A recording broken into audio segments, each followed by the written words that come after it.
Spaniards have long lamented that Las Ramblas, the winding main artery of Barcelona, has devolved over the years from the tree-lined strolling place of Catalan flâners into a tourist trap filled by kitsch vendors and a cheesy sex museum. Now it will be associated with the deaths of 13 people when a van driven by a jihadi terrorist smashed into the crowded walkway on Thursday. More than 100 people were injured. It was one of several attacks along Spain's Mediterranean coast, including an explosion at a house suspected of being a bomb factory. Islamic State has claimed responsibility. In the litany of European terrorist attacks over the last 3 years, Paris, Brussels, Manchester, the last 3 days in Spain were the least deadly.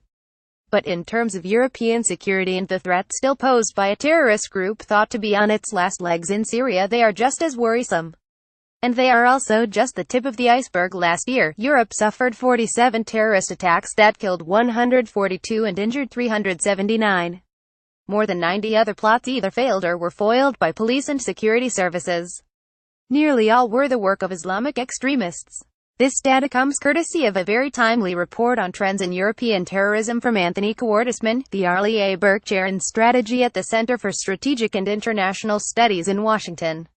Well, Cordesman and his team didn't come up with the data. The figures come from IHS Janes and the University of Maryland's excellent Center for the Study of Terrorism and Responses to Terrorism, or START. Their study provides crucial context of how the threat has changed over time, particularly between 2011 and 2016.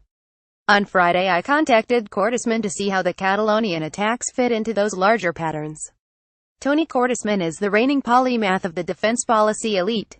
He has written more than 50 books for both the professional and lay audiences, and in the last year alone he has put out reports on stabilizing Iraq after Islamic State, the dollar cost of America's current wars, China's emerging power, the Gulf's new Game of Thrones, key metrics and developments in the Afghan war, the post-war rebuilding of Syria, hard choices in the war in Yemen, the national security economics of the Middle East. Well, that only takes us back to March, but you get the idea. Here is a lightly edited transcript of our discussion. Tobin Harshaw. Let's start with Barcelona. I think this series of attacks in Spain caught most Americans by surprise. The 2004 Madrid bombings, as horrible as they were with 191 deaths and 1,800 injuries, are a distant memory. Were you surprised to see the jihadists choose it this week? Tony Cordesman. No one who looks at the data in detail over time sees clearly predictable patterns.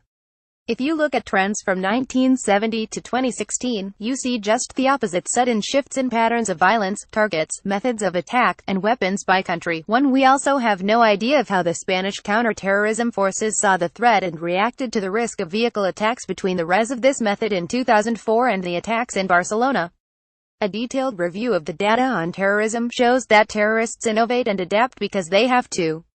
It was clearly likely by mid-2016 that vehicle attacks would rise in every country with high political visibility and media coverage, but Spain is only one of many, and some early indicators show that the attacks in Barcelona suddenly shifted methods of attack and target locations when they lost their explosives. We need to remember that we never saw September 11th coming in the US and largely forced terrorists to choose other targets and methods of attack afterwards.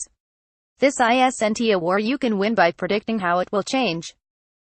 Of course, Spain has a lot of experience with terrorism. You logged 3,245 incidents since 1970, primarily by Basque separatists. How did this prepare the Spanish authorities and people for the latest murders? Are we worried about Islamic State and other jihadist groups possibly linking up with established non-Muslim groups in other countries? If you look at the data, you see all too clearly that the patterns of locations of terrorism keep changing, and that this is an ongoing struggle that reaches far beyond ISIS. Historically, terrorists and extremists have also always been willing to find strange bedfellows, ranging from outside governments to drug lords. The real risk, however, is that some movement or figure can unite extremist and jihadist movements on a broad enough level to be truly dangerous.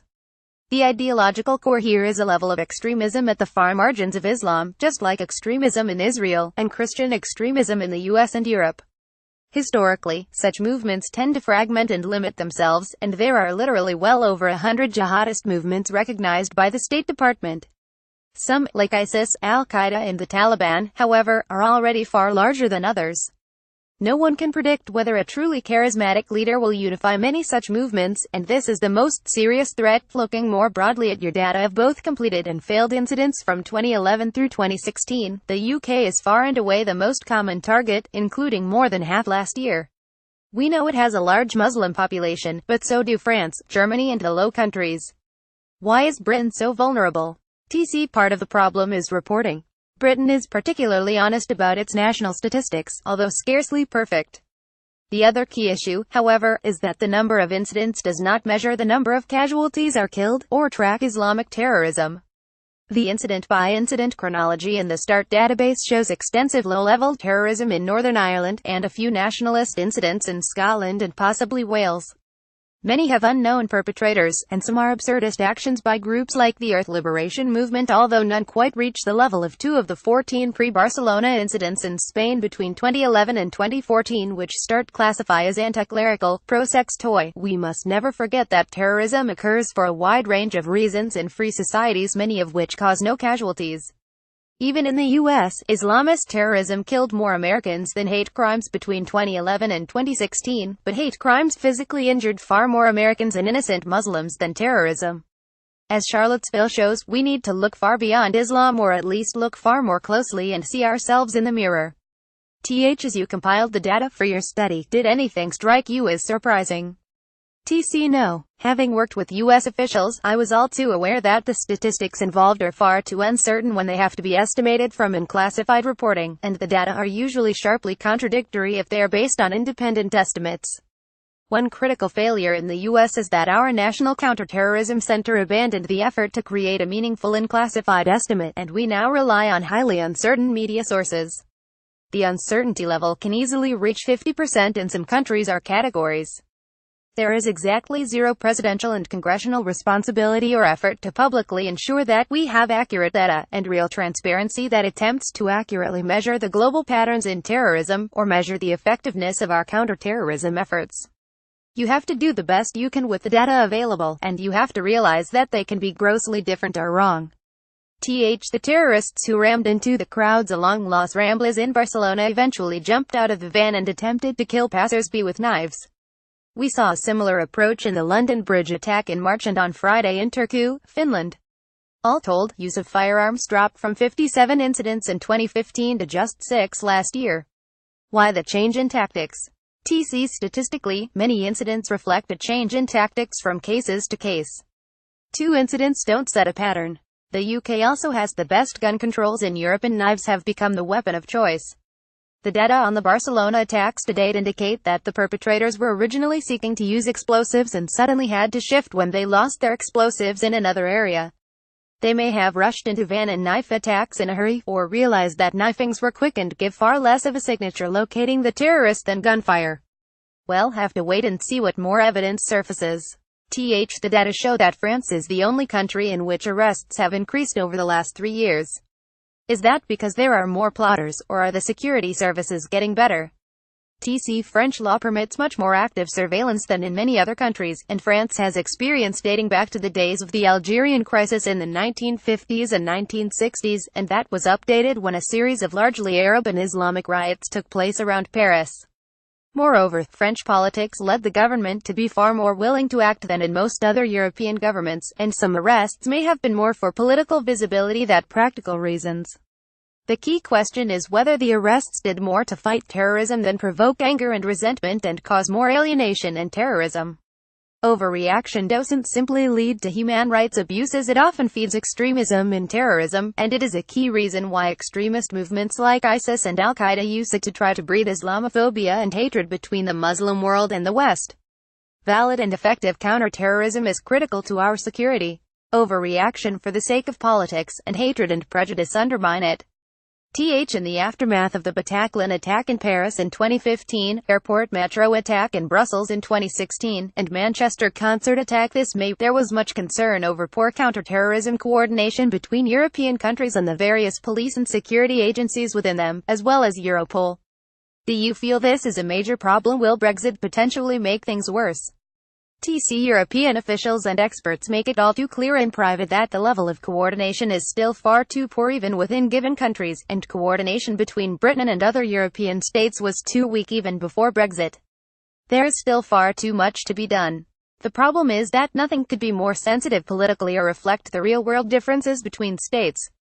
The EU and many national officials are trying, but it is not easy to cross security and jurisdictional lines at the best of times, and many aspects of actual coordination affect serious differences in legal systems and views of human rights.